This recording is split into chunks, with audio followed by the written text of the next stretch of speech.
Здравствуйте, меня зовут Шестаков Аркадий, я инспектор первой категории молодежной биржи труда «Импульс». В ярмарках вакансий наша организация принимает участие не первый год, то есть мы ежегодно принимаем участие в ярмарках вакансий, предоставляем вакансии для молодежи, для выпускающихся студентов, выпускников вузов, средних общеобразовательных учреждений.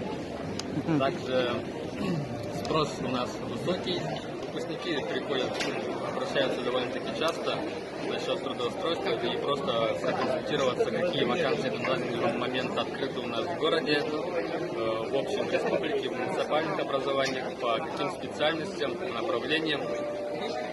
И проходят у нас консультацию, профориентацию, психологическую поддержку получают для трудоустройства на работу. Все это бесплатно? Да, это все происходит бесплатно. На данный момент вакансий довольно-таки много. Вакансии сейчас востребованы врачи, учителя, технических профессий. В данное время это, наверное, медицинского профиля вакансии. Врачи, медсестры, особенно высокая востребованность в ВУЗах. Программа «Земский доктор», да, работает до сих пор и пользуется большинством. На север, конечно, есть спрос, есть.